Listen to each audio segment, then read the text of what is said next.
जब आप देखना शुरू करते हैं तो पाते हैं कि दुख और सुख केवल मन की अवस्थाएं हैं, परिवर्तनशील, क्षणिक, अस्थिर, और आप उनके पार जा सकते हैं। आप कोई भाव नहीं है, न सुख न दुख। आप वो चेतना है जो देख रही है। और जैसे ही ये अनुभूति गहराने लगती है, आप भीतर से आजाद होते जाते हैं। न तो सफलता आपको बहा सकती है, न असफलता आपको तोड़ सकती है। यही साक्षी भाव ही ओशो के अनुसार सच्ची आजादी है, जहां आप जीवन को पकड़ने की कोशिश नहीं करते, बस उसे पूरी गहराई से जीते हैं, देखते हैं और बहने देते हैं। ओशो का अंतिम और अनिवार्य संदेश यही है कि जीवन का रूपांतरण केवल तब संभव है जब तुम ध्यान के मार्ग पर चलो, साक्षी भाव को जागृत करो और अपने अनुभवों की गहराई में डूबो। वे बार बार चेताते हैं कि अगर तुम दुख पर ध्यान दोगे तो दुख ही तुम्हारे जीवन में फैलता जाएगा, क्योंकि ध्यान ही ऊर्जा है, और ऊर्जा जहां जाती है वहीं जीवन आकार लेता है। तुम अगर शिकायत, पीड़ा और असंतोष पर ध्यान केंद्रित करोगे तो वही भावनाएं तुम्हारे भीतर और गहरी हो जाएंगी। जैसे बार बार बीज को पानी देना उसे अंकुरित कर देता है, उसी तरह यदि तुम सुख, सुंदरता, मौन और संतोष पर ध्यान दो तो वो धीरे धीरे जीवन की वास्तविक धारा बन जाएगा। लेकिन ओशो यहाँ रुकते नहीं। वे कहते हैं कि सुख और दुख दोनों ही द्वंद्व के दो छोर हैं। वे दोनों मन के क्षेत्र में आते हैं। सुख जितना आकर्षक हो, वो भी अनिवार्य रूप से दुख से जुड़ा होता है, क्योंकि हर सुख की छाया में एक भय छिपा होता है, खोने का डर, अंत का डर, परिवर्तन का डर। और इसलिए ओशो हमें आमंत्रित करते हैं कि हम इन दोनों को देखें, लेकिन इनसे पहचान न बनाएं। न सुख को पकड़ो, न दुख से भागो, बल्कि एक ऐसी दृष्टा की स्थिति में जाओ जहां तुम केवल देख रहे हो, बिना हस्तक्षेप, बिना चुनाव, बिना आकांक्षा। यही साक्षी भाव, विटनेसिंग कॉन्शियसनेस है, जो ओशो के समूचे ध्यान संदेश की आत्मा है। ये वही स्थिति है जिसे ओशो ब्लिस, समाधि या अनहद मौन कहते हैं, जहां न सुख का लोभ है, न दुख का भय है। वहां केवल एक सहज मौन है, एक निर्दोष उपस्थिति, जो न किसी अनुभव से बंधी है, न किसी विचार से। ओशो बार बार अपने प्रवचनों में कहते हैं, तुम्हारे भीतर वो मौन पहले से मौजूद है, लेकिन तुम इतने विचारों से, इतनी पहचानों से, इतने भावों से घिरे हो कि तुम उसे सुन नहीं पाते। ध्यान वही तरीका है जिससे तुम इन परतों को हटाकर अपनी मौलिक स्थिति में लौट सकते हो, जहां केवल होना शेष रह जाता है। इसीलिए ओशो किसी धर्म, किसी पुस्तक, किसी बाहरी उद्धारकर्ता की बात नहीं करते। उनका धर्म केवल एक ही दिशा में जाता है, तुम्हारे अपने भीतर, जहां दुख और सुख की सीमाएं समाप्त होती हैं और एक अद्वितीय मौन, एक जीवंत आनंद, एक साक्षात उपस्थिति तुम्हारा स्वभाव बन जाती है। यही उनका अंतिम सूत्र है, यही उनका जीवन का सार है, बल्कि एक ऐसी अनुभूति माना जिसमें इंसान अपने अंदर की दिव्यता को समझ सकता है। उन्होंने ये भी कहा, सत्य कभी भी पुराना नहीं होता। जो सच तुम्हें आज मिलता है वही सच कल भी रहेगा। सत्य का कोई समय और स्थान नहीं होता। 5वीं, सामाजिक व्यवस्था को समझना और छोड़ना।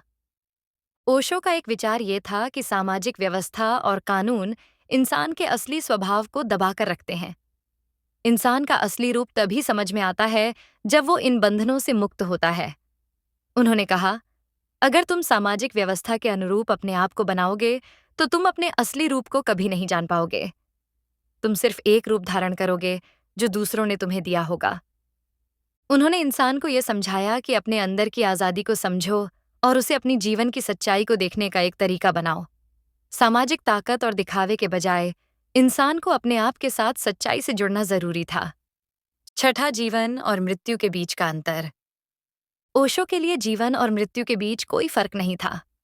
उन्होंने कहा, जीवन और मृत्यु दोनों एक ही पहेली के दो पहलू हैं। जब तक तुम मृत्यु से न डरो, तब तक तुम जीवन को सच में जी नहीं पाओगे। इसका मतलब था कि जब इंसान अपने जीवन में पूरी तरह से जीने का अनुभव करता है, तब वो मृत्यु के डर से मुक्त हो जाता है।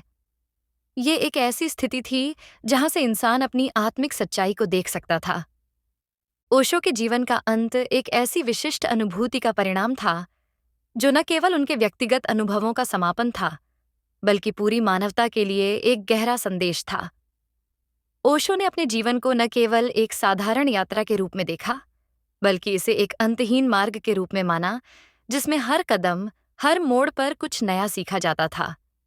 ये अंत स्वयं में एक संकेत था, जो हमें ये समझाता था कि जीवन केवल एक उद्देश्य की ओर नहीं बढ़ता, बल्कि ये एक निरंतर परिवर्तन और विकास का प्रक्रिया है। ओशो का ये दृष्टिकोण था कि जीवन का असली अर्थ हमारे भीतर छिपा है और उसे जानने के लिए हमें अपनी आंतरिक यात्रा पर चलना पड़ता है। उनके लिए जीवन का अंत एक स्थायी अवस्था में पहुंचना नहीं था, बल्कि ये एक ऐसा अनुभव था जहां व्यक्ति अपनी आंतरिक सच्चाई को पूरी तरह से महसूस करता है और समझता है। उन्होंने जीवन को एक निरंतर यात्रा के रूप में देखा, जिसमें हर क्षण हमें हमारी सच्चाई के करीब लाता है। ये सच्चाई किसी बाहरी स्रोत से नहीं आती, बल्कि ये हमारे भीतर पहले से मौजूद होती है और हमारा असली काम सिर्फ उसे पहचानना और अनुभव करना होता है। आत्मबोध और आत्मज्ञान की यात्रा।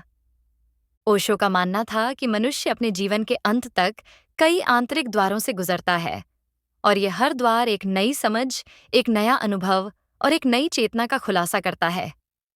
जीवन के इस अंतिम लक्ष्य को प्राप्त करने के लिए व्यक्ति को अपने मन, विचारों और भावनाओं से पूरी तरह मुक्त होना पड़ता है। ओशो ने बार बार ये कहा कि मन और विचारों के जाल में फंसा हुआ इंसान कभी भी सच्चाई को पूरी तरह नहीं देख सकता।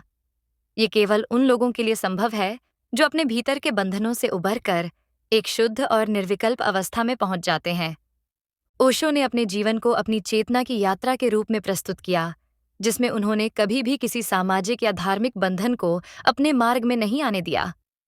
उनके लिए धर्म और समाज के नियम केवल बाहरी कागजी संरचनाएं थीं, जो व्यक्ति की आत्मा को सही रूप में पहचानने से रोकती थीं। उन्होंने इसे इस प्रकार व्याख्यायित किया, जो समाज और धर्म तुम्हें सिखाते हैं, वो तुम्हारे अपने स्वभाव के विपरीत है। अगर तुम सच्चाई को जानना चाहते हो, तो तुम्हें इन बंधनों से ऊपर उठना होगा। सच्चाई का अनुभव। ओशो ने हमें ये भी सिखाया कि सत्य एक ऐसी चीज है जिसे न तो हम किसी किताब से जान सकते हैं, न ही हम किसी गुरु से सुन सकते हैं। सत्य का अनुभव हमारे भीतर ही छिपा होता है और उसे अनुभव करने के लिए हमें अपने भीतर की गहराई में उतरना पड़ता है। उन्होंने कहा, सत्य कोई दार्शनिक अवधारणा नहीं है, ये एक अनुभव है।